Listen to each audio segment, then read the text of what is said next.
Cristo Rei, Rei da eterna glória, Rei da eterna glória.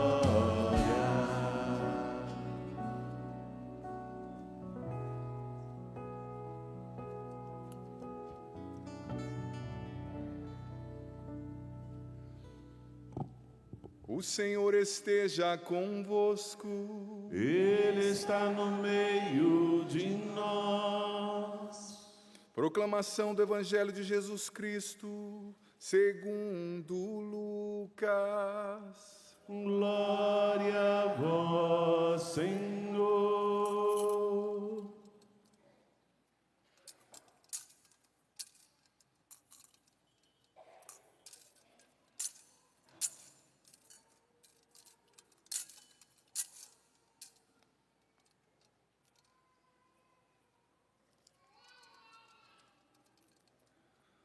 Naquele tempo, Jesus levou consigo Pedro, Tiago e João e subiu à montanha para rezar. Enquanto rezava, seu rosto mudou de aparência e sua roupa ficou muito branca e brilhante.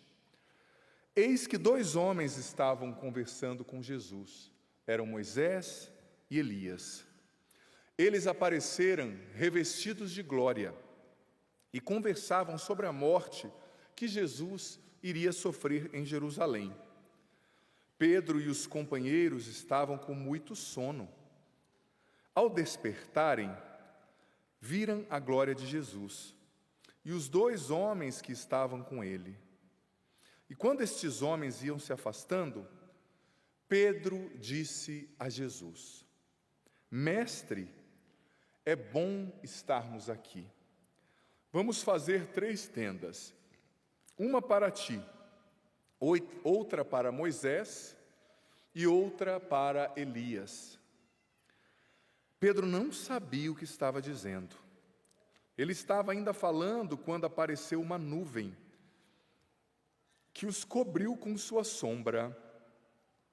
Os discípulos ficaram com muito medo ao entrarem dentro da nuvem. Da nuvem, porém, saía uma voz que dizia: Este é o meu filho, o escolhido. Escutai o que ele diz. Enquanto a voz ressoava, Jesus encontrou-se sozinho e os discípulos ficaram calados. E naquele dia não contaram a ninguém nada do que tinham visto. Palavra da salvação. Glória a vós, Senhor.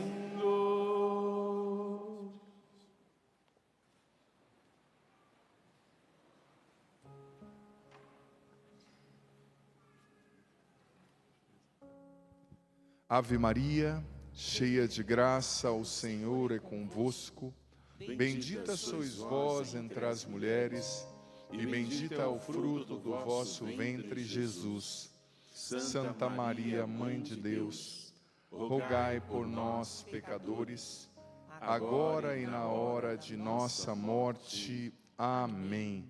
Queridos irmãos e irmãs que estão aqui no santuário, quem está em casa nos acompanhando, também quem veio só para a missa, né? Você que está passando aqui as caravanas, está caindo meio de paraquedas, só dizendo, repetindo, né, que a gente está no encontro de cura interior. Então a temática também, eu vou pedir um pouquinho mais de retorno aqui para minha voz e para o piano, por gentileza, aqui na frente. Então a temática do acampamento também tem a ver com a realidade da cura interior. Mas veja bem, essas leituras do segundo domingo da Quaresma, elas são muito especiais mesmo, porque elas narram já no início. Quem aqui lembra da primeira leitura? Qual foi a primeira leitura? Cri, cri, cri. Fala, criatura. Hã? Você já esqueceu? Olha para quem está do seu lado e fala assim: eu não acredito que você já esqueceu. Gente do céu, não tem problema. A primeira leitura, gente, é a aliança de Deus com Abraão. Diga para quem está do seu lado: eu sabia, eu lembrava. Claro que eu lembrava. Estou de olho, hein, gente? Estou de olho em vocês. Era essa primeira leitura é muito importante. Eu falei hoje cedo na minha pregação que eu estou fazendo, né, o projeto Leia a Bíblia Comigo em um ano. Comecei em janeiro, 1º de janeiro, vou terminar dia 31 de dezembro no meu canal no YouTube. Todo dia, meio-dia, eu estou lendo capítulos da Bíblia e explicando. E você sabe, eu falava cedo e repito, que eu já tinha lido isso aqui, já tinha estudado. Mas dessa vez, quando eu fui ler, porque para ensinar para vocês, os padres precisam ler, né? Então a gente é os primeiros, nós somos os primeiros impactados pela palavra, né? Eu percebi coisas que eu não tinha percebido. Em primeiro lugar, eu vou trazer alguns detalhes dessa leitura aqui, do livro de Gênesis, capítulo 15. Deus é um Deus de aliança. A gente ouve falar isso, né? Deus é um Deus de aliança, é um Deus de promessa. Parece até uma expressão retórica, mas não é uma expressão retórica. É muito concreto, porque Deus é um Deus de aliança. Ele faz uma aliança com a gente no nosso batismo. Ele fez uma aliança com Abraão lá atrás, dizendo o que para Abraão? O que Deus prometeu para Abraão? Uma grande descendência, cujos cristãos estão incluídos, nós somos descendência de Abraão, e prometeu a terra. Então, Deus fez uma aliança com Abraão. E como se fazia aliança no Antigo Testamento? Gente, no Oriente Antigo, a aliança era feita assim. Vamos supor que você e eu fôssemos virar sócios, né? Você tem uma terra e eu tenho talvez os implementos e as pessoas para trabalhar na terra. Então, no Oriente Antigo se fazia assim. Iriam as duas pessoas, pegavam alguns animais, né? Antigamente sacrificava-se animais no culto, né? Era normal. E pegava, por exemplo, uma rolinha, uma pomba e um cabrito. E eles sacrificavam o animal, abria no meio, deixava o sangue caindo assim, abria o animal, colocava, por exemplo, do lado direito uma parte do cabrito, do lado esquerdo outra parte, e no meio o sangue.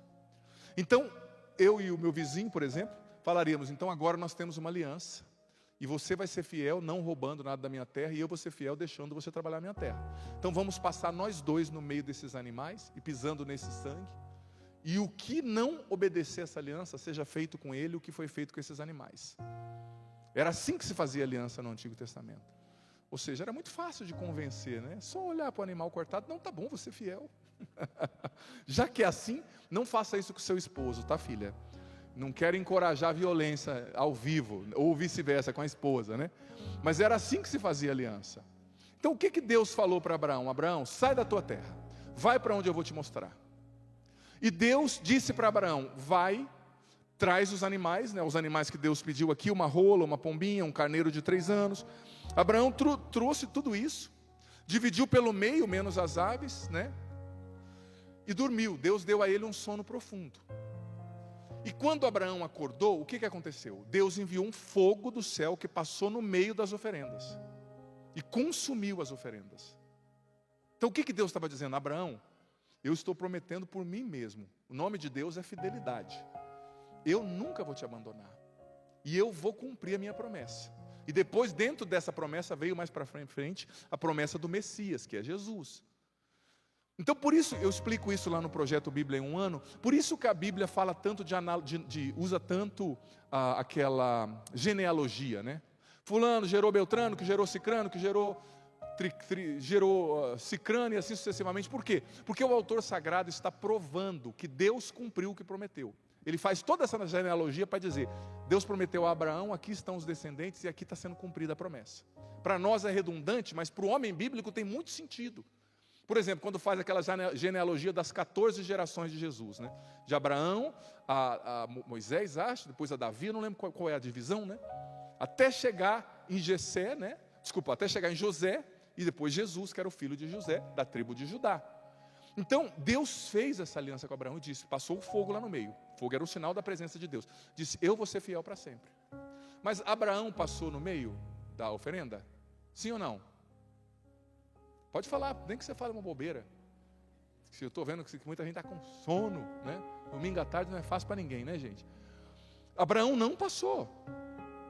Porque era como se Abraão estivesse dizendo, Senhor, eu vou me esforçar para ser fiel, mas eu não tenho o seu nível de fidelidade. Eu não consigo passar aí no meio. E é como se Deus estivesse entendendo, sim, Abraão, eu entendo a sua humanidade. Mas vem, se esforça, caiu, levanta, recomeça, honra a nossa aliança. Então Deus é um Deus de aliança. Ele fez uma aliança com Abraão, você e eu somos frutos dessa aliança, por isso estamos aqui, você em casa. E no nosso batismo nós fizemos uma aliança com Deus. No seu batismo, quem aqui é casado? Levanta a mão. Eu vou dizer para você que antes de você casado com essa pessoa, você já era casado com outra, não sei se você sabia. Porque no seu batismo a sua alma se casou com Deus para sempre. No seu batismo a sua alma foi entregue para Deus, desposada pelo Santíssimo Esposo que é Deus, que é Jesus, para sempre. Então você e eu somos esse povo dessa aliança. Contudo, tem um detalhe fantástico aqui, que muitas vezes as pessoas não percebem. Olha só, como Deus começou a promessa, antes do passar no meio do fogo. Versículo 5, olha só. O Senhor conduziu Abraão para fora e disse-lhe: olha para o céu e conta as estrelas, se fores capaz. E depois acrescentou: assim será sua descendência. E o versículo 6, Abraão teve fé no Senhor, que considerou isso como justiça. Agora veja só, não é difícil você olhar para o céu à noite e ver as estrelas. Não, se você enxerga não é difícil. É difícil contar? Contar é difícil. Agora lê o versículo 12 aqui. No 5 Deus falou para Abraão olhar para o céu, certo? Sim ou não? E contar as estrelas. Agora olha no versículo 12, 6 versículos depois, 7 na verdade, 6, 7. Quando o sol já ia se pondo, caiu um sono profundo sobre Abraão. Opa, então quando Deus pediu para Abraão olhar para o céu, era de dia? Se depois veio a noite, né, o sol se pôs, depois daquilo que eles conversaram, e Abraão dormiu, então Deus pediu para Abraão olhar para o céu e contar as estrelas durante o dia? Sim ou não? Sim, claro que sim, está escrito aqui. Ué, mas por que o versículo 6 está escrito? Abraão teve fé no Senhor. Porque Deus já estava ensinando Abraão: Abraão, você não está vendo, mas as estrelas estão lá. Você não está vendo, mas eu vou cumprir, porque eu sou fiel. E é assim que Deus age na nossa vida. Deus não pediu para Abraão olhar para o céu durante a noite e ver as estrelas, porque isso seria muito fácil. Mas Deus pediu para Abraão, olhar para o céu durante o dia. Olhar para o céu e contar as estrelas de dia. Gente, isso é impossível. Se você ficar olhando para o sol muito tempo, o que vai acontecer? Vai queimar sua retina. Você não vê estrela de dia. Então Deus, Ele é um Deus de promessa. Ele garante a sua fidelidade. Ele passa com fogo no meio da oferenda. Mas Ele não te dá seguranças. Uma característica de Deus. A sua segurança é a palavra dEle. Só a palavra. Mas Senhor, está de dia. Se fosse eu, talvez eu ia falar: Senhor, você tem razão, assim, eu estou vendo só o sol, né? Talvez se fosse você, eu ia falar: Senhor, o que é isso? Você está brincando comigo? Vamos ter essa conversa depois das 7? Mas Abraão entendeu: sim, Senhor, eu não estou vendo, mas elas estão lá. Eu creio. Então isso é viver a aliança com Deus, é viver na fé. Deus não vai te dar segurança excessiva de tudo que Ele vai fazer na sua vida em 2025. Ele não vai mandar para você um e-mail dizendo assim: em setembro você consegue um novo emprego, em outubro, dia 17, seu marido se converte, dia 19 você fica grávida, dia 18 sua mãe vai falecer, então se prepara, dia 27 vai voltar aquele cheque que você recebeu, aquele nó cego não te pagou. Deus não manda e-mail para você avisando o que vai acontecer. Ele simplesmente pede: creia na minha palavra. Por isso que o cristianismo não é a religião da letra, mas é a religião da palavra. Há uma diferença. A letra é isso aqui. A palavra, em primeiro lugar, a palavra é Jesus, o verbo encarnado, certo? Mas do ponto de vista semântico até, você lê a letra, tudo bem, é bonito, mas quando alguém te fala uma palavra, dependendo quando uma pessoa te fala uma coisa profunda, aquilo fica ressoando dentro de você, sabe? Então nós precisamos entender que o que vai sustentar a nossa fé. Porque Abraão passou por poucas e boas, viu? Eu li o livro do Gênesis todo, já estamos entrando agora nos livros dos reis, estamos acabando o livro dos reis lá na Bíblia em um ano. Abraão passou, eu já sabia, mas gente, ler a Bíblia, cada vez que você lê é uma descoberta. Eu vou ser sincero, eu sou padre há quase 13 anos, e como está me fazendo bem. Abraão passou por poucas e boas, mas o que sustentou Abraão? A visão das estrelas? Não, o som da voz de Deus, a palavra. Ele não viu as estrelas, estava de dia. Ele não enxergou as estrelas. Então, você e eu precisamos entender que nós precisamos guardar a palavra de Deus no nosso coração. A semente é a palavra. Sem a palavra no nosso coração, essa palavra poderosa que é capaz de gerar vida, onde não há, nós vamos nos perder, porque são muitas as ciladas que a gente enfrenta em cada dia. São muitas as ciladas para destruir você, destruir sua vocação, destruir o seu casamento, destruir o meu sacerdócio, destruir a vocação dos seminaristas, destruir a sua família, que é a realidade mais atacada nos nossos tempos, é a família. Muitas as coisas. Então você precisa guardar a palavra. O que a voz do Pai falou dentro da nuvem? No Evangelho. Vai dizer que você já esqueceu também. O que a voz do Pai falou? Muito amado, e depois de meu filho muito amado? Pode falar alto. Escutai-o.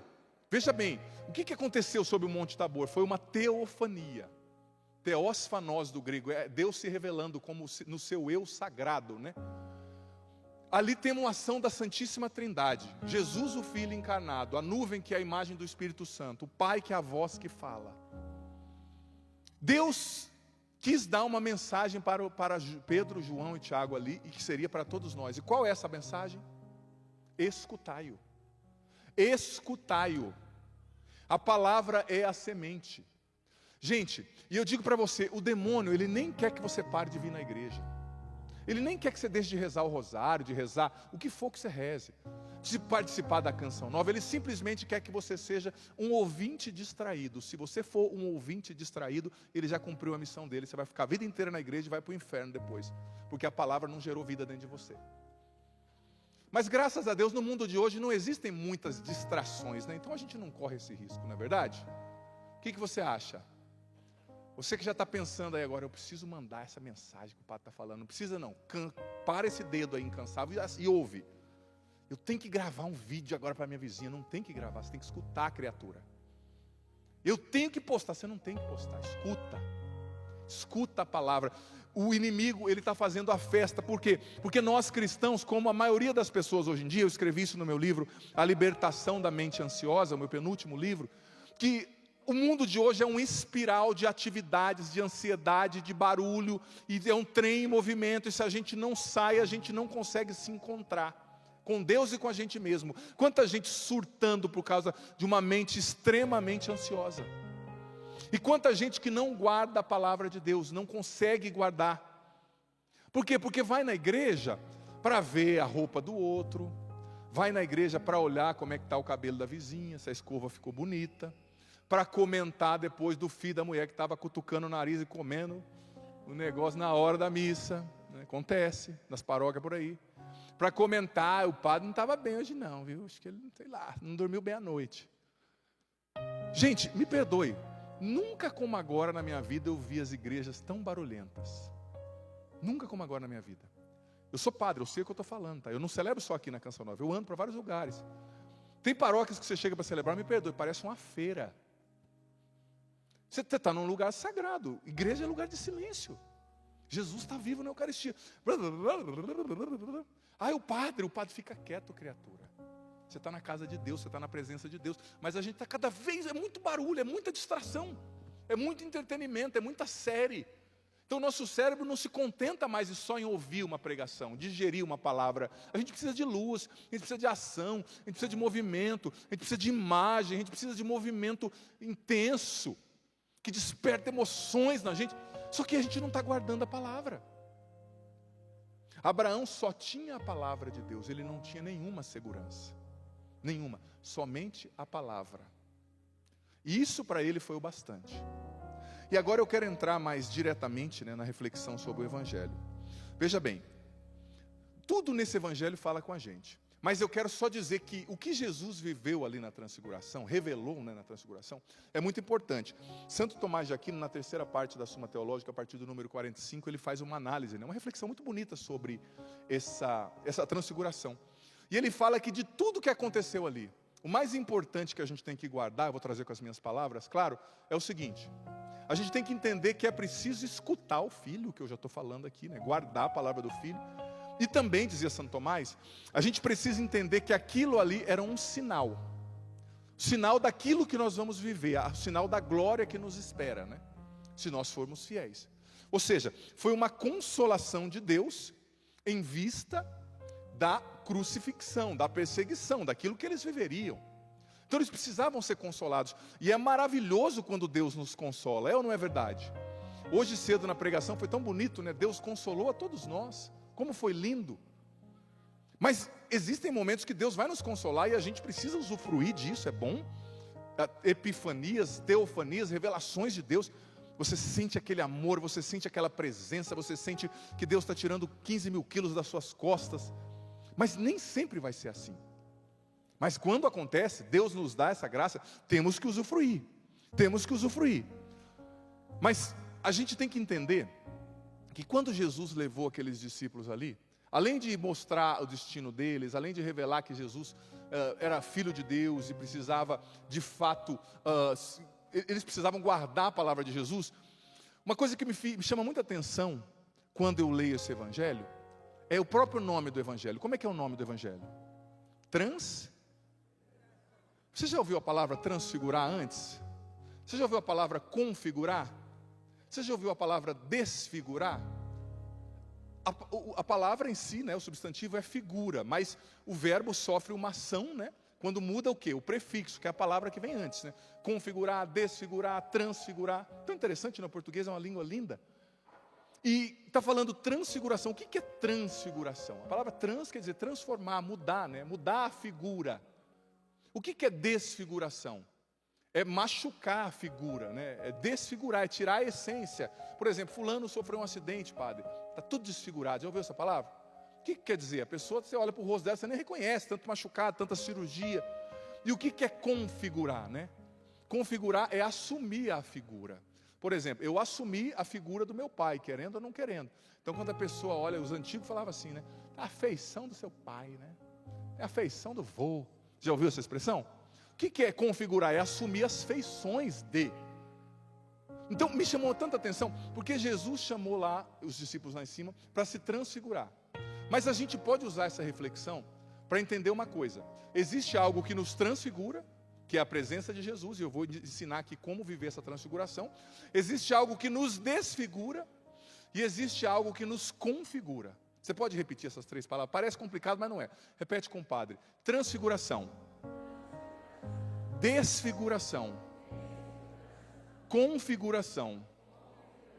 Nessas três coisas, o sujeito é a figura, né? A figura está sofrendo a ação, né, do verbo. Da mudança ali, desculpa, do prefixo. Então, vamos falar de desfigurar. Você é desfigurado por alguma coisa. O que é desfigurar? Você vai perdendo, como eu disse, a figura. E mais do que o que acontece num acidente, que você perde a sua figura, a sua feição, né? Acontece, por exemplo, quando a pessoa sofre é queimada, né? Esses dias eu vi um documentário de pessoas queimadas. Totalmente, quando a cirurgia reconstrói, muito dificilmente vai ficar igual era, né? A pessoa perde a figura, a feição. Só que pior do que uma desfiguração física de um acidente, de um acidente com fogo, é a desfiguração na nossa alma. E o que desfigura a nossa alma? Nós estamos num retiro de cura interior. Biblicamente existem três coisas que desfiguram muito a nossa alma. Eu quero falar sobre essas três. Qual que você acha que é a primeira? Fala mais alto, falou bonito. Pecado. Aí olha para quem está do seu lado e fala assim: você está sabido, hein? Fala para essa pessoa: você é sabido, hein? Pode falar. Até mesmo se ela estiver com sono, você já acorda. Isso mesmo. A primeira coisa, os seminaristas vão aprendendo, viu? Missa depois do almoço assim, quando vocês forem padres, o padre tem que ser artista, viu? Para o povo não dormir. Mas quem está em casa às vezes não entende. Fala: por que o padre está brincando? Dá vontade de falar: vem aqui olhar para a cara desse povo abençoado, que às vezes viajou de ônibus para chegar aqui, né? Eu entendo, é cansativo. Mas veja bem, o que nos desfigura de maneira singular, em primeiro lugar? O pecado. Porque quando você é batizado, presta atenção que isso é profundo. Quando você é batizado, o que acontece?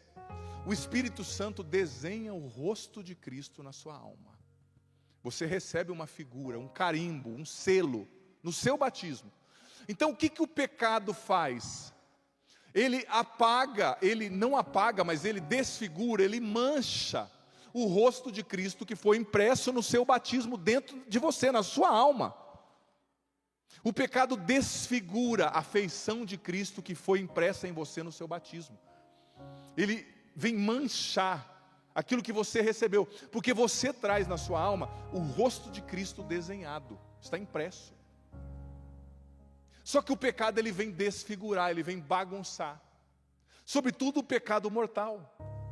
A pessoa às vezes vive em pecado mortal e morre em pecado mortal achando que é a coisa mais normal do mundo. Gente, você está se tornando inimigo de Deus pelo pecado mortal. Você está desfigurando a imagem de Cristo em você. Então o pecado mortal ele desfigura. E também os veniais, que muitos veniais vão acabar dando um mortal, né? Vão se tornando um pecado mortal. Eles desfiguram, eles apagam, eles abafam a imagem de Cristo em nós. Você sabia, não é bonito isso, você saber que tem o rosto de Cristo desenhado em você? Não é bonito? Na teologia católica, nós ocidentais, a gente fala pouco sobre isso, né? Mas na teologia ortodoxa oriental, que são os católicos orientais, eles falam muito do processo da teoses, né? Que é a deificação, o se tornar como Deus. Bonito, o nome é difícil, mas é bonito. E eles dizem o seguinte, que você recebe esse rosto de Cristo na sua alma, e à medida que você vai vivendo, sabe, e rezando, e se santificando, e se purificando, eles falam do processo da catarse, depois eu vou falar se der tempo, né? Esse rosto de Cristo que está desenhado em você, que está desenhado em você, vai ficando mais bonito, mais robustecido, mais forte. E o que acontece? Esse rosto fica tão forte, tão robustecido, que ele transborda, que ele transfigura. Todo mundo olha e vê. Não vê mais a sua feição, mas vê a feição do seu Pai, que é Deus. Não é tão bonito, né? Quando a pessoa olha, o pai se sente muito orgulhoso, né? Muito, muito orgulhoso quando o filho, alguém olha para o filho e fala, é a feição do pai, né? Às vezes a mãe também, infelizmente tem filhos que puxam, lá em casa mesmo nós puxamos muito meu pai, eu acho. Minha mãe que levou na barriga, né? Às vezes um dos lados sai ali, né? Não privilegiado. Mas é tão bonito. Mas mais bonito ainda é quando alguém olha para você e fala assim, eu estou vendo em você as feições do seu pai. Você é cristão, né? Sou, claro. Isso é um elogio. Será que as pessoas estão vendo a feição do seu pai em você? Do seu pai do céu? Será que as pessoas veem a feição do meu pai em mim? Então é o pecado que abafa essa figura, essa imagem. E é preciso lutar contra o pecado, é preciso confessar. Nós já vimos na pregação anterior da manhã que Deus nos perdoa, que a misericórdia dele é grande, mas a gente tem que lutar. Segunda coisa que desfigura, aqui nós estamos no encontro de cura interior, e você vai entender bem, que desfigura a imagem de Cristo em nós, as feridas emocionais, os traumas, os complexos. Porque eu tenho explicado desde ontem, os meus irmãos que estão pregando aqui no acampamento também, que as feridas emocionais, a inferioridade, a culpa, a rejeição, o medo, a tristeza, eles vão abafando a sua essência. E impedem você de concretizar todo o potencial que Deus te deu. Impedem você de deixar Cristo se transfigurar. Impedem você de deixar a alegria, o amor, a presença de Cristo em você transbordar e atingir outras pessoas. Por isso o processo de cura é tão importante. O Padre Léo dizia que sem cura interior não há salvação.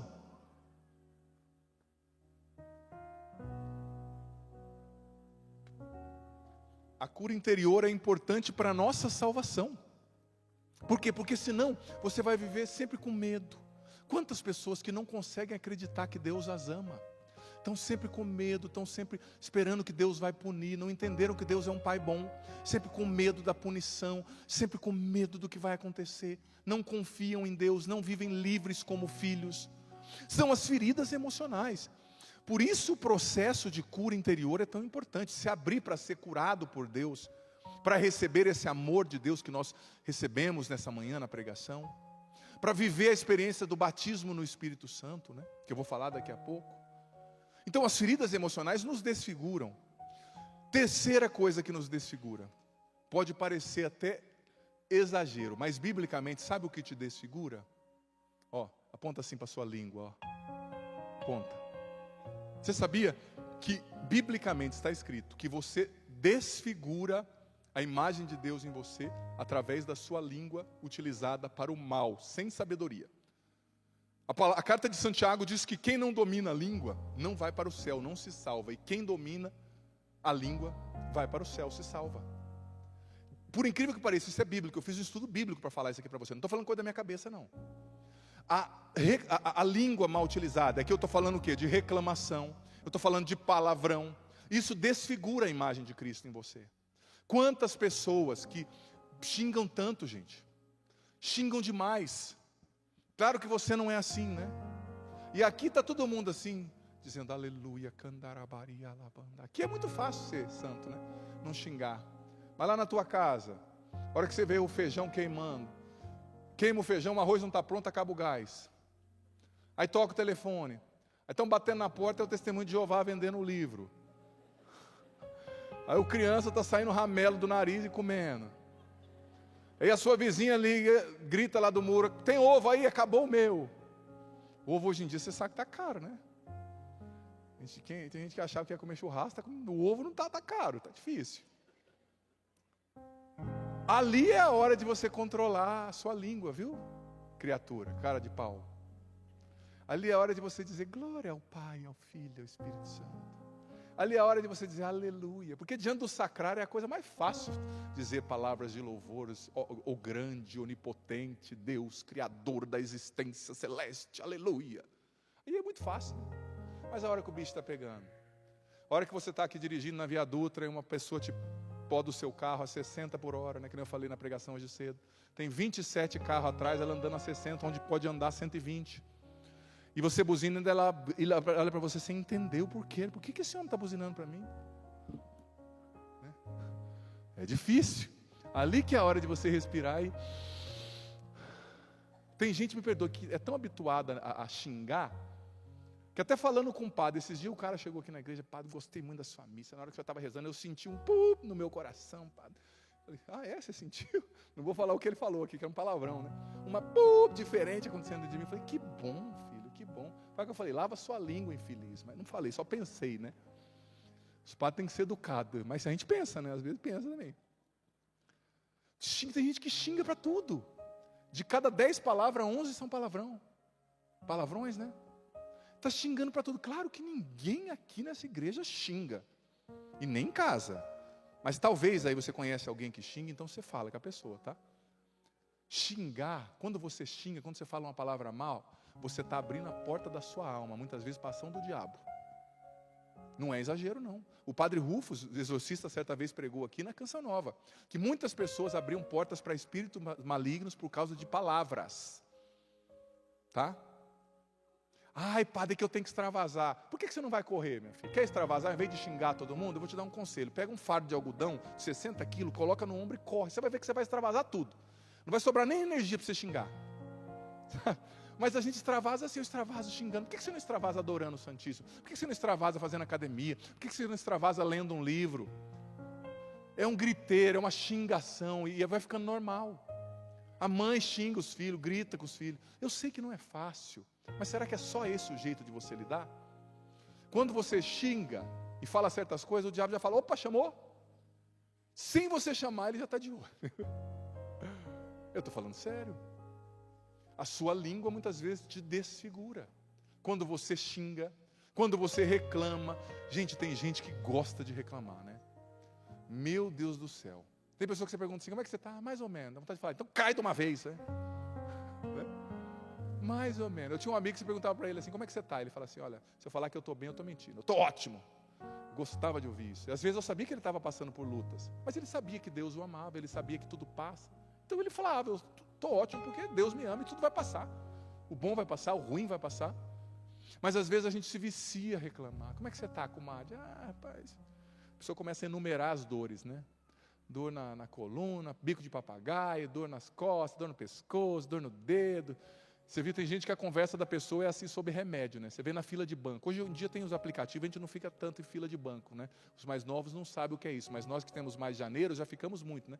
Ouvindo as conversas na fila de banco. Então, o que você está tomando? A Rivotril? Não, eu tomo isso. Eu tomo aquilo. Minha cunhada agora começou aquele outro remédio. Só de remédio, sabe? Eu sei que às vezes você está sentindo dor, mas deixa eu te fazer uma pergunta. Reclamar faz a tua dor ir embora? Eu sei que seu marido é difícil. Falar mal dele e reclamar faz ele melhorar? Se fizesse, meu amigo, eu ia falar para você, reclama 24 horas para esse homem melhorar. Esse cara de pau, né? Mas não resolve, mas é vício de linguagem, sabe? A gente vai acostumando a falar mal, a xingar. Sem falar, eu estou falando agora da reclamação e do xingamento. Sem falar do que a gente fala dos outros. Porque aí Santiago também pegou pesado. Eu falava hoje cedo, como a gente é rápido para tirar conclusões, né? A gente mal ouviu a história, a gente não ponderou os dois lados, a gente não considerou o que a pessoa estava vivendo, quem a pessoa é, e a gente já dá uma sentença. Que lá não vale nada, que lá não presta. Cada palavra no livro de Provérbios está escrito que nós vamos prestar conta diante de Deus de cada palavra que sair da nossa boca. Por isso que o livro de Provérbios fala que a palavra é prata, mas o silêncio é ouro. Muitas vezes é melhor ficar quieto. Não tem nada de bom para falar, fica quieto. Porque isso vai desfigurando a imagem de Deus em você. Pode parecer circunstancial, mas é concreto. Só que muitas vezes, até nas nossas comunidades, nós religiosos, nós padres, o falar mal dos outros ficou uma coisa normal, é conversa de mesa, está errado. Isso não pode ser assim. Não pode a gente achar que é normal, a gente está indo para o inferno. Sabe? É preciso domar a própria língua. Todas as vezes que você fala mal de alguém, tenha certeza, a sua vida está indo para trás.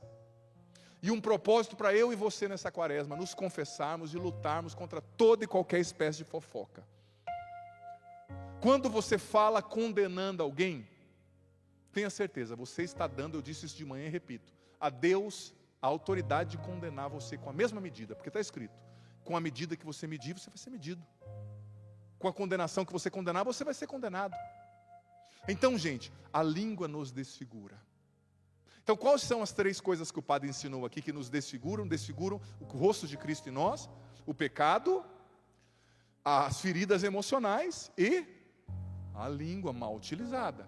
Então, agora numa outra perspectiva, o que nos transfigura? Eu falei de 3 coisas que desfiguram, né? Machucam, apagam, bagunçam a imagem de Cristo em nós. Mas o que nos transfigura? O que faz a gente sair da nossa figura humana e assumir a figura de Cristo e fortalecer esse desenho do rosto de Cristo em nós? 3 coisas também. Qual a primeira coisa? Eu já falei, ó. Escutar a palavra de Deus. A palavra de Deus te transfigura. Por quê? Porque a palavra de Deus, presta atenção, ela vai tirando de você, ela vai tirando de mim as ideias erradas, os argumentos errados, a mentalidade anticristã que muitas vezes é semeada em nós, pelas ideologias, pelas séries, pelos vídeos no YouTube, pelas coisas que a gente aprende na escola. Tem muito jovem adolescente, a gente na Canção Nova trabalha com jovem adolescente, que é cristão, que vem no PHN, mas é entrar na faculdade e começa a odiar a igreja. E começa a deixar de ser cristão, porque os professores, muitas vezes, não todos, tem professores maravilhosos, tem instituições maravilhosas, mas eu preciso ser sincero, eu vejo isso acontecendo. Deixam de ser cristão porque estão ensinando contra a igreja, dizendo que a morte dos dinossauros é culpa da igreja, né? Tudo é culpa da igreja, uma instituição má. Gente, não tem ninguém que faz tanto caridade como a igreja católica na África, nos leprosários, na Ásia. A igreja católica está em todo lugar do mundo. Mas isso ninguém fala. Mas, enfim, por que você tem que ler a palavra? Porque a palavra, ela vai tirar a deformidade da sua consciência, as mentiras que as ideologias te ensinam. Ela vai conformar o seu pensamento ao pensamento de Cristo. Vai conformar o seu pensamento ao pensamento de Cristo. Por isso que é preciso ler a palavra, guardar a palavra, ouvir a palavra, ter um contato diário com a palavra. Porque lendo a palavra, ela vai te transfigurando, ela vai fazendo esse transplante. Ela vai tirando o seu pensamento e colocando o pensamento de Deus. Ela vai tirando o seu pensamento e colocando o pensamento de Deus em você. Sabe? E isso é muito importante. Então, qual que é a primeira realidade para a gente se transfigurar e deixar a imagem de Cristo transbordar em nós? É a escuta da palavra. O digerir, o viver, o ler, o ter contato diário com a Bíblia. Qual é a segunda realidade? Para você viver a transfiguração na sua vida. É aquilo que Pedro, Tiago e João viveram. É o encontro pessoal com Jesus. É buscar a experiência pessoal. Gente, na Bíblia, montanha é sempre um lugar de encontro com Deus, de teofania, de revelação de Deus. Então, eles subiram a montanha consciente ou inconscientemente, para ter uma experiência com Deus. E lá eles tiveram uma experiência pessoal que mudou a vida deles para sempre. Então, para você viver a transfiguração, para eu viver a transfiguração, para nós vivermos a transfiguração, nós precisamos viver uma experiência pessoal com Jesus todos os dias. O Padre Jonas nos ensinava que o encontro pessoal com Jesus, o batismo no Espírito Santo, não é uma coisa que aconteceu 10 anos atrás e acabou, não. É uma coisa que eu e você precisamos buscar todos os dias. Todos os dias nós precisamos subir a montanha. Porque se você não sobe a montanha, você não consegue carregar a cruz. É aquilo que Bento XVI ensinava, que sem mística, sem vida mística, sem vida de oração, a cruz se torna um absurdo. Se torna um escândalo. Se você não reza, se você não tem a experiência de ser batizado no Espírito Santo, se você não busca ter um encontro pessoal com Jesus todos os dias, na oração, no texto, na Bíblia, visitando o Santíssimo, ouvindo a palavra, rezando, falando com Cristo, me perdoe, a cruz, o sofrimento, vai se tornar um absurdo na sua vida, não tem sentido. Por que eu estou passando por isso, Padre? Eu vou desistir dessa família, eu vou desistir desse filho, eu vou desistir dessa filha especial, eu vou desistir desse trabalho, eu vou desistir do sacerdócio, porque não tem sentido. O Papa Bento XVI dizia que é só na montanha, quando você desce da montanha com aquele olhar de águia, né? Qual é o olhar de águia? É o olhar de cima para baixo, transfigurado, mergulhado em Deus. Aí, com o olhar místico, com o olhar da oração, com o olhar da espiritualidade, você olha a cruz e entende o propósito dela. A cruz não é um fim, a cruz é um meio. Ela vai passar, ela vai me purificar, ela vai me elevar, ela vai me fazer semelhante a Deus, ela vai me levar à glória do céu. Agora, sem mística, me perdoe, mística aqui no sentido de espiritualidade, você está me entendendo? Sem encontro com Deus todos os dias, a cruz se torna um absurdo, gente. Eu tenho certeza que você tem cruzes na sua vida, sim ou não? Está muito fraco, acho que não tem não, né? Não tem conta para pagar, não tem dificuldade, não tem problema na família, seu marido é uma benção, até lavar o banheiro ele lava para a senhora, que eu sei, faz comida, lava a louça, é simpático, legal, bonito, sarado, romântico, inteligente, elogia, o que mais? Só isso, né? Os homens aqui estão se enchendo, né? Calma que o de vocês está guardado, tá? Não, nós temos cruzes, sim ou não? Seja no matrimônio, seja na saúde, talvez você que está aqui ou você que está em casa, você está carregando uma pesada cruz na sua saúde. A cruz de ver o seu corpo se enfraquecendo com a velhice, a cruz da solidão, a cruz da morte de alguém, a cruz da separação, a cruz da frustração, o sonho que não aconteceu. Gente, nós temos nossas cruzes. Mas se você não olha a partir de Deus essas coisas, se você não tem o seu encontro com Deus todos os dias, isso se torna um absurdo. Não tem sentido. Por que, Padre, que eu tenho que passar por isso? Mas eu subi a montanha, eu quero. Ai, Padre, que lindo, né? Está na montanha. Vou perguntar para ti, você já subiu uma montanha? Você está achando que é muito romântico, né? Quem aqui já subiu uma montanha mesmo, caminhando? Levanta a mão. Eu já subi. A última vez que eu fui conduzir uma peregrinação, ano retrasado, para Medjugorje. Medjugorje é o lugar das aparições de Nossa Senhora, né? Todo ano a gente vai conduzir peregrinação. Esse ano eu vou em maio, mas vai ser para um lugar que não tem montanha. Medjugorje tem uma montanha, que é onde Nossa Senhora apareceu, né? E no dia eu estava de batina com aquela roupa preta mesmo, e estava quente, gente. E eu fui subir, né?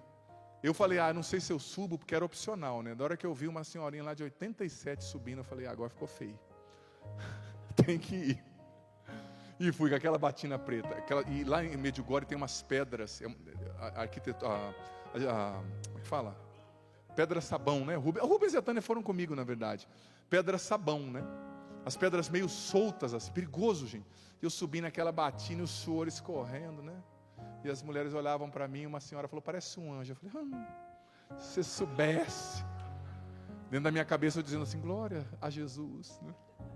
Que alegria, tal, e subindo, subindo, subindo. E uma senhorinha quase caiu na minha frente, eu já juntei ela, falei, meu Deus do céu, vou ter que cuidar de mim e dela. Eu não soltava ela, ai, Padre, o senhor é tão afetuoso, me abraçando. Eu falei, se eu te soltar, você cai. Está em peregrinação com o padre, depois seu marido vai brigar comigo. Deixa minha mulher cair, Padre. Juntei, ainda abracei com a senhorinha, né? Devia ter ali os seus 70 e muitos. Ai, padre, que legal. E eu tal, subindo. Gente do céu, eu cheguei lá, troncho. Vou dizer para ti, suando tal, e todo mundo me olhando, achando um anjo. Eu falei, aleluia. Quase que eu bati as asas, assim, né? Deus sabe, né? E depois de uma batina, subindo naquele calor, eu não queria nem sentir o meu cheiro, né?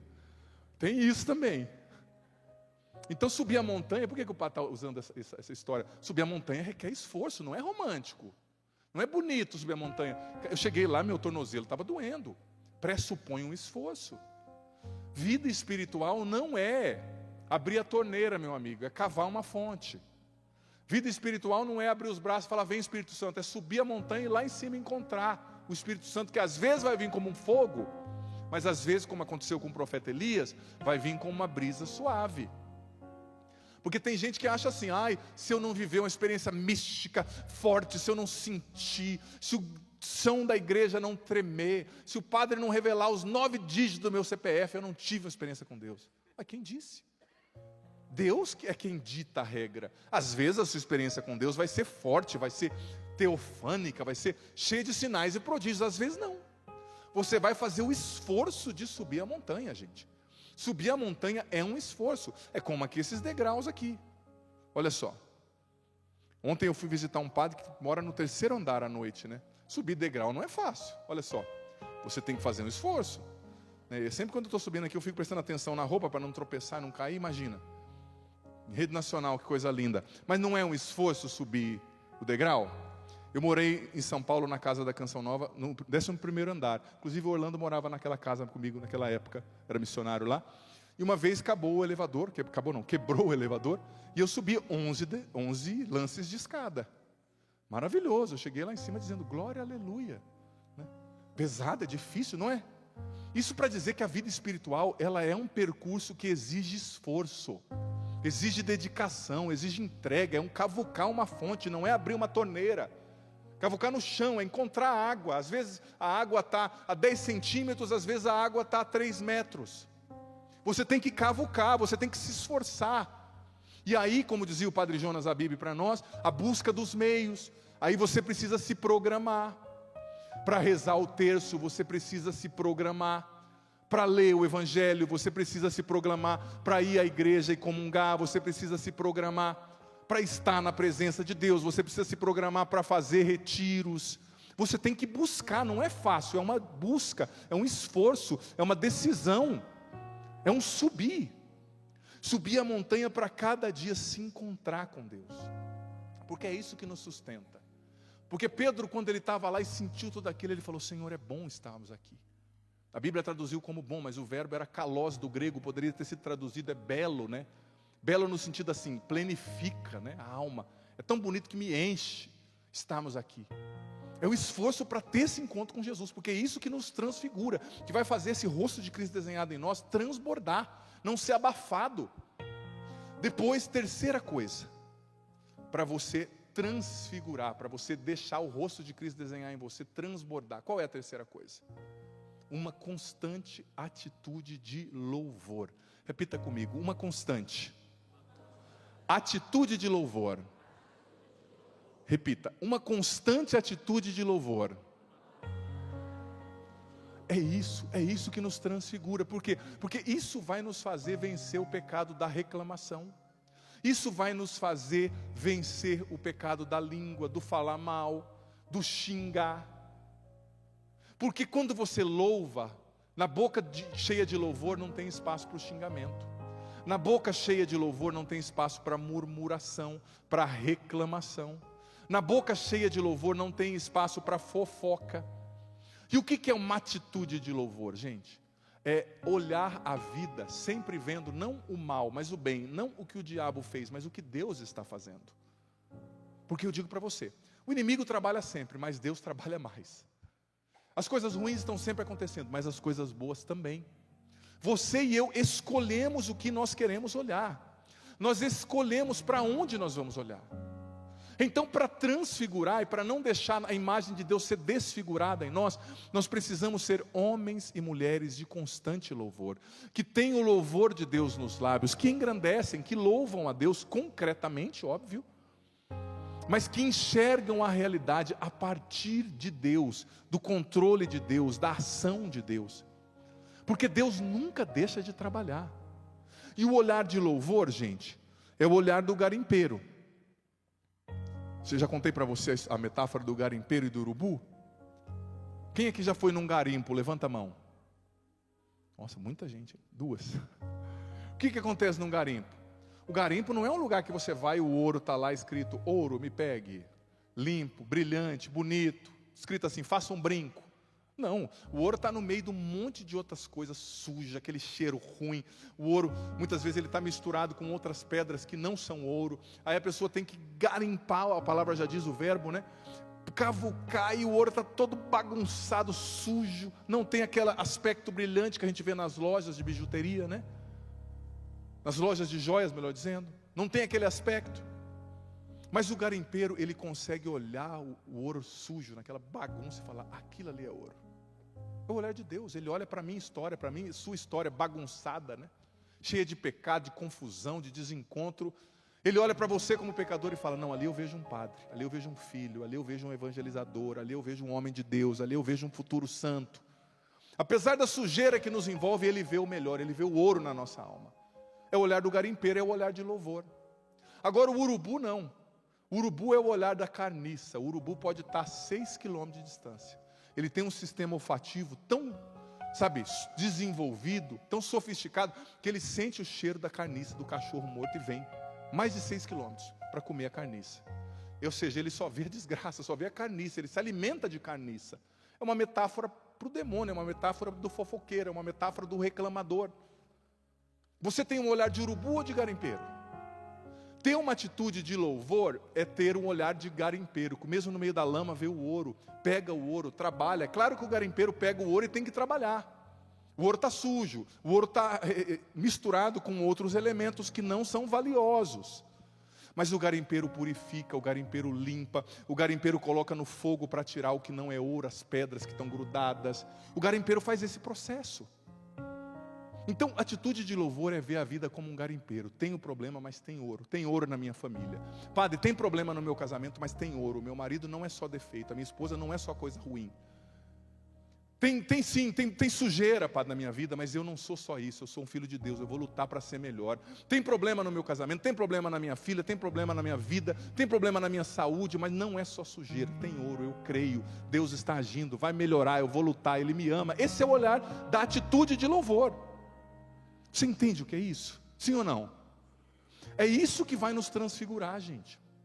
Que vai fazer a figura de Cristo que está em nós não ser abafada, apagada e transbordar para chegar nos outros. Fazendo isso, nós vamos viver a configuração, ou seja, nós vamos assumir a feição de Cristo. Até um ponto que ela vai transbordar, transfigurar. As pessoas vão tocar e ver em nós Cristo vivo, agindo, vivendo, curando e libertando.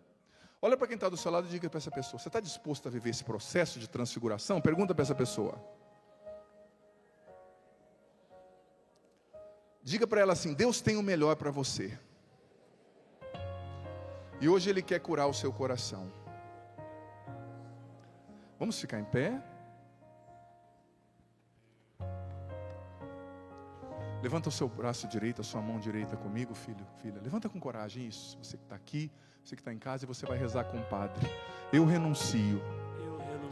Em nome de Jesus. Em nome de Jesus. A toda negatividade. A toda negatividade. A todo olhar de urubu.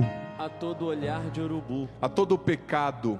A todo pecado. Mortal ou venial. Mortal ou venial. Eu renuncio à mentalidade. Eu renuncio à mentalidade. Contrária a Deus. Contrária a Deus. Contrária à sua palavra. Contrária à sua palavra. Contrária aos valores do Evangelho. Contrária aos valores do Evangelho. Eu renuncio ao hábito de xingar.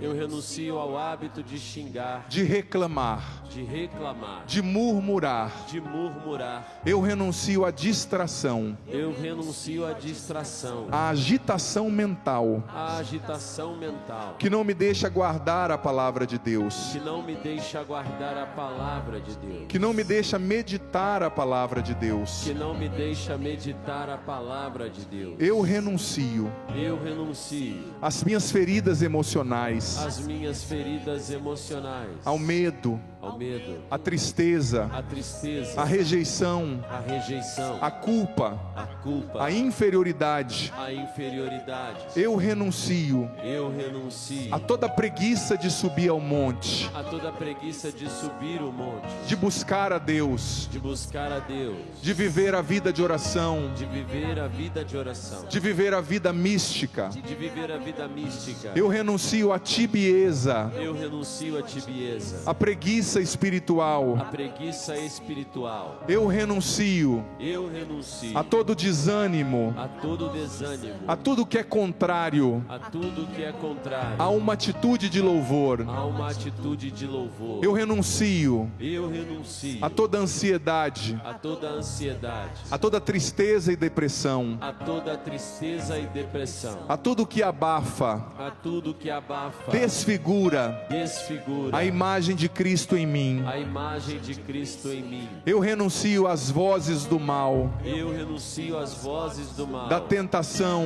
a tentação, do desânimo, do desânimo, do pecado, do pecado, que querem me afastar de Deus que querem me afastar de Deus e da minha essência. e da minha essência. Eu renuncio a toda dúvida Eu renuncio a toda dúvida com relação ao amor de Deus, com relação ao amor de Deus, a toda dúvida de fé, a toda dúvida de fé, a todo trauma a todo trauma referente à religião, referente à religião, à Bíblia, a Bíblia, a líderes a religiosos. líderes religiosos. Eu renuncio Eu renuncio a tudo que não me deixa a tudo que não me deixa ouvir e guardar a palavra de Deus. ouvir e guardar a palavra de Deus. Eu renuncio ao julgamento, Eu renuncio ao julgamento, ao hábito de fofocar, ao hábito de fofocar, de humilhar as de pessoas. humilhar as pessoas. Eu renuncio a uma autoimagem negativa Eu renuncio a uma autoimagem negativa e a todo mal e a todo mal de qualquer nome, de qualquer nome, espécie espécie ou poder, ou poder. em nome de Em Jesus. nome de Jesus. E ordeno que todo esse mal me deixe agora, E ordeno que todo esse mal me deixe agora, a mim e aos meus, a mim e aos meus, e que vá aos pés da cruz, e que vá aos pés da cruz, para que Jesus o encaminhe. para que Jesus o encaminhe. Porque Jesus é o único Senhor da minha vida. Porque Jesus é o único Senhor da minha vida. Jesus é o único Senhor da minha história. Jesus é o único Senhor da minha história. E a minha história é uma história de salvação. E a minha história é uma história de salvação.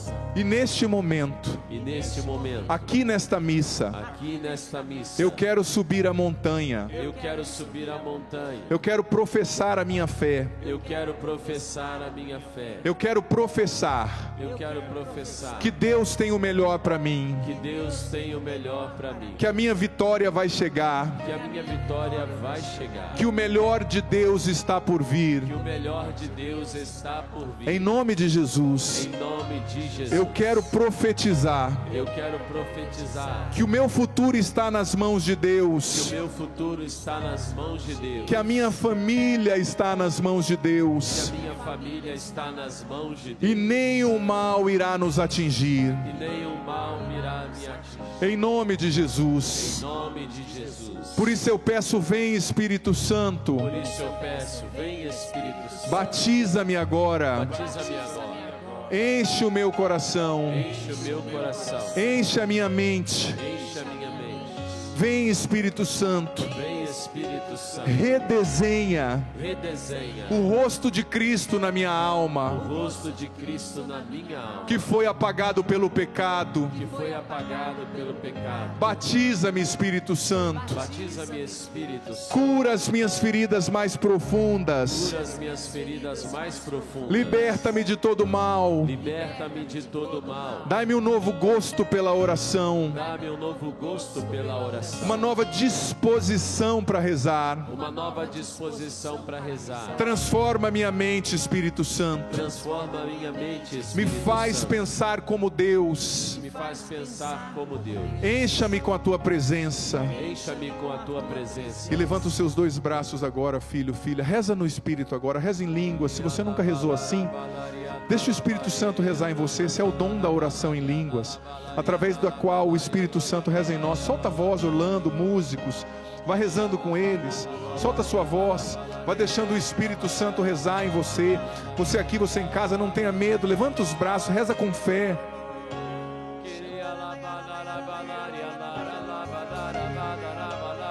Solta a sua voz. Vem, Espírito Santo. Vem nos transfigurar nessa tarde. Solta a sua voz mais forte, mais forte. Se entregue mais. Suba a montanha, se esforce. Você aqui, você em casa, vem, Espírito Santo, nos batizar.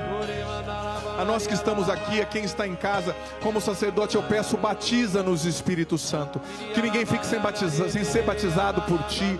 Vem com poder, Espírito Santo. Faz novos homens e novas mulheres nascerem para o céu nesse lugar. Vem curar a depressão, Espírito Santo. Vem libertar da ansiedade. Vem libertar do desânimo. Vem curar os corações feridos. Vem manifestar o teu amor nesse lugar. Vem nos fazer crer que a nossa vitória vai chegar, que o melhor está por vir, que a nossa vida está nas suas mãos e nenhum mal vai nos atingir. Vem, Espírito Santo, nos batiza. Vem, Espírito Santo, nos cura. Vem, Espírito Santo, nos liberta. Vem libertar as mentes ansiosas. Eu sinto que o Espírito Santo está libertando nesse momento muitas mentes cansadas, mentes ansiosas, pessoas desanimadas com a vida espiritual, pessoas que não rezavam mais, que não acreditavam mais em Deus, na igreja. O Senhor está visitando e libertando você. Pessoas que não têm o hábito de rezar, mas que nessa Eucaristia estão sendo chamadas para se alistarem no exército dos combatentes de Deus pela oração. O Espírito Santo está vindo sobre você, está te dando esse chamado de intercessão, de oração diária, de visitar o Santíssimo, de estar na presença de Deus constantemente. Pessoas estão sendo curadas também fisicamente de dores, pessoas curadas emocionalmente, pessoas que não receberam amor, que têm famílias muito duras, ninguém elogia, ninguém demonstra amor, isso te fez uma pessoa dura, amarga. O Senhor está tocando você. E com os braços erguidos, repita depois do Padre: não temerei meus inimigos. Não temerei meus mais inimigos. Forte. Não temerei meus inimigos. Não temerei meus inimigos. Não temerei o meu futuro. Não temerei o meu futuro. Minha esperança está em ti. Minha esperança está em ti. Na tempestade. Na tempestade. Estás comigo. Estás comigo. Eu sei que tu cuidas de mim. Eu sei que tu cuidas de mim. Só em ti eu vencerei. Só em ti eu vencerei. Só em ti alcançarei. Só em ti alcançarei. A minha vitória vai chegar. Minha vitória vai chegar. Eu vou crer. Eu vou crer. A minha esperança está em ti. A minha esperança está em ti. Eu vou vencer. Vou vencer. O meu futuro está em tuas mãos. Meu futuro está em tuas mãos. Nenhum mal irá me atingir. Nenhum mal irá me atingir. Com seus braços erguidos, vamos cantar isso. Não temerei os meus inimigos, não temerei o meu futuro. O padre vai dizendo a letra, quando o Orlando canta, você vai cantando junto. Não temerei. Não temerei meus inimigos. Não temerei o meu futuro. Não temerei o meu futuro. Minha esperança está em ti. Minha esperança está em ti. Na tempestade estás comigo, és minha força, és meu amigo. Na tempestade estás comigo, és minha força, és meu amigo. Eu sei que tu cuidas de mim. Não temerei meus inimigos, não temerei meu futuro. Canta forte. Não temerei meus inimigos, não temerei o meu futuro. Minha esperança está em ti. Minha esperança está em ti. Na tempestade estás comigo, és minha força, és meu amigo. Na tempestade estás comigo, és minha força, és meu amigo. Sei que tu cuidas de mim. Que tu cuidas de mim. Só em ti eu vencerei, só em ti alcançarei. Cante. Só em ti eu vencerei. Só em ti alcançarei. Só em ti alcançarei. Só em ti eu vencerei. Só em ti eu vencerei. Só em ti alcançarei. Só em ti alcançarei. Levanta bem os seus braços e proclama: a minha vitória vai chegar. A minha vitória vai chegar. Eu vou crer, eu vou crer. Eu vou crer, eu vou crer. A minha esperança está em ti. A minha esperança está em ti. Vou vencer, vou vencer. Vou vencer, vou vencer. Meu futuro está em tuas mãos. Meu futuro está em tuas mãos. Nenhum mal irá me atingir. Nenhum mal irá me atingir. A minha vitória vai chegar. Eu vou crer, cante. A minha vitória vai chegar. Eu vou crer. Eu vou crer, eu vou crer. A minha esperança está em A ti. minha esperança está em Vou ti. vencer, vou vencer. Vou vencer, vou vencer. Meu futuro está em tuas mãos. Meu futuro está em tuas mãos. Nenhum mal irá me atingir. Nenhum mal irá me atingir. Só em ti eu vencerei. Quero ouvir você. Só em ti eu vencerei. Só em ti alcançarei. Só em ti eu vencerei. Só em ti alcançarei. A minha vitória vai chegar. Eu vou crer, eu vou crer. A minha esperança está em ti. Vou vencer, vou vencer. Meu futuro está em tuas mãos. Nenhum mal irá me atingir. A minha vitória, quero ouvir você. Vitória vai chegar. Eu vou crer, eu vou crer, eu vou crer. A minha esperança está em ti. Vou vencer, vou vencer. Meu futuro está em tuas mãos. Nenhum mal irá me atingir. Quero ouvir você. A minha vitória. Eu vou crer, eu vou crer. Eu vou crer, eu vou Força. crer. A minha esperança está em ti. Vou vencer, vou vencer. Meu futuro está em tuas mãos. Nenhum mal irá me atingir. Nenhum mal irá me atingir. Se você toma posse disso, se você crê nisso, aplauda o Senhor agora com toda a força do seu coração. Ele é Deus, Ele é fiel para cumprir o que promete, e nós queremos ser transfigurados, viver na fidelidade, para ver as promessas dele se cumprindo no nosso coração. Amém?